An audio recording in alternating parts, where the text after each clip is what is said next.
friends! Today I'm making tender braised oxtail with eggplant using my mom's amazing recipe. The way I used to cook, it was almost the same, just with a tiny difference. But from now on, I'm sticking to my mom's method. And honestly, it turned out incredibly delicious. The aroma filling the kitchen is absolutely amazing, and the flavor, well, it's even better than I can describe. So, if you love oxtail and eggplant, this recipe is perfect for you. And if you haven't tried it yet, I highly recommend making it this way. I'm sure you will never get enough of its rich, delicious flavor. Let's get started. First, I thinly sliced a medium onion.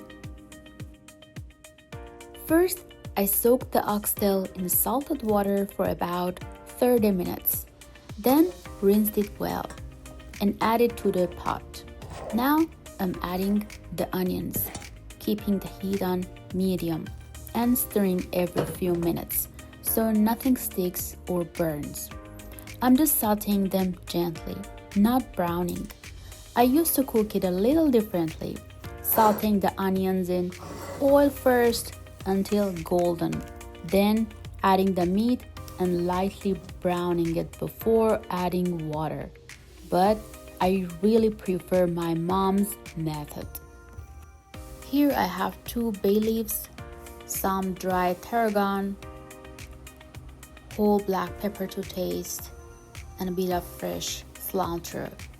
You can use these herbs either dried or fresh, but fresh definitely gives a much better flavor. I placed all the herbs in this small mesh bag so I can add them to the pot. As you can see, the onions have softened and become lighter, and I'm giving them a stir.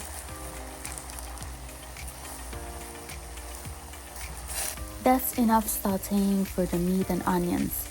Since I'm using a stainless steel pot and didn't add any oil, you might see some sticking or slight browning on the bottom and sides. But no worries, the meat and onions are perfectly fine. Now I'm adding enough water to cover the meat and turning the heat up until it comes to a boil.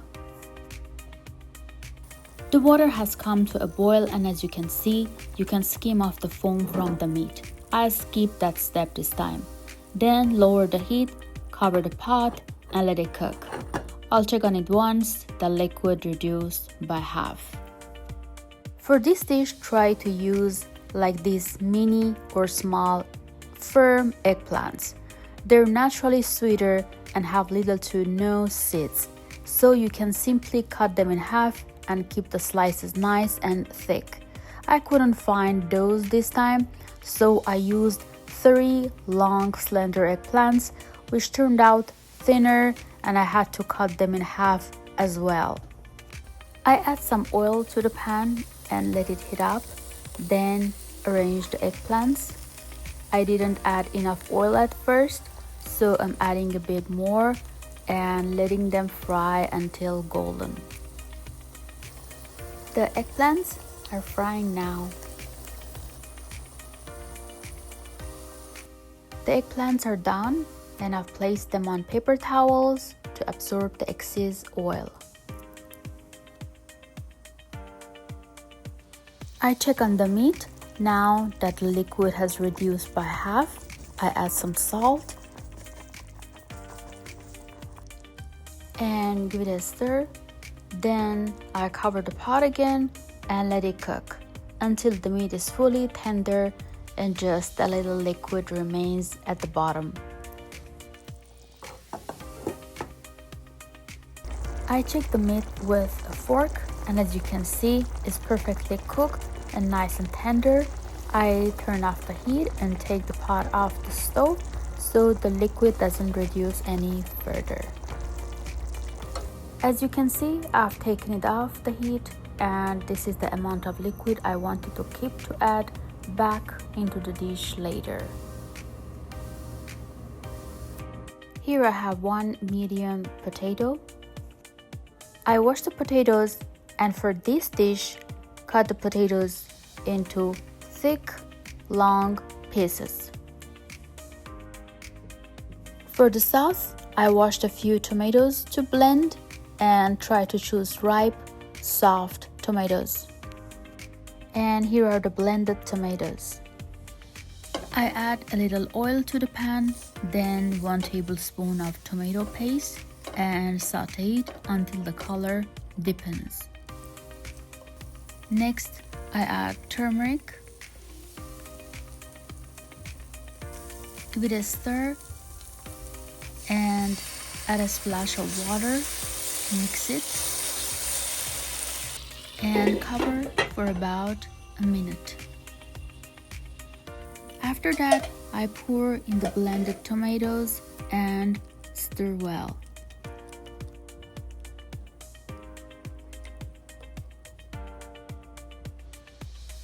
Now I place the herb bag with the whole black pepper to one side.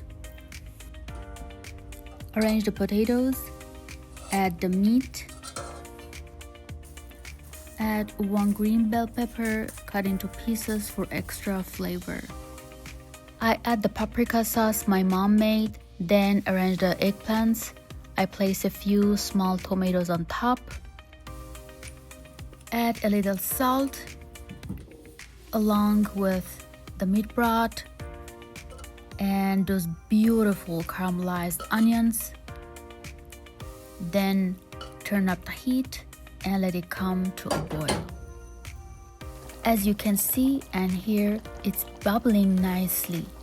I lower the heat, cover the pot, and let it cook until potatoes are tender and just a little sauce remains at the bottom, since this isn't meant to be a soupy dish.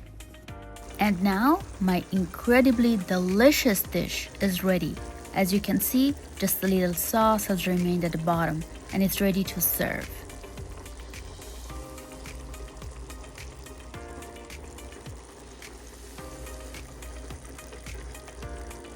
The dish is best served with basmati rice, and I've made some as well. Here's a closer look at the final dish. I highly recommend giving it a try and sharing it with your friends. You're going to love the flavor.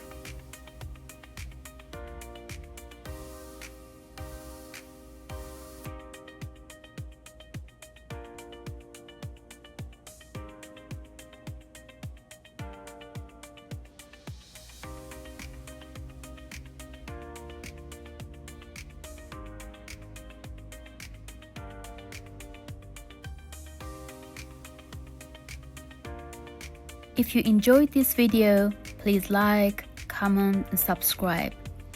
Thank you so much for watching.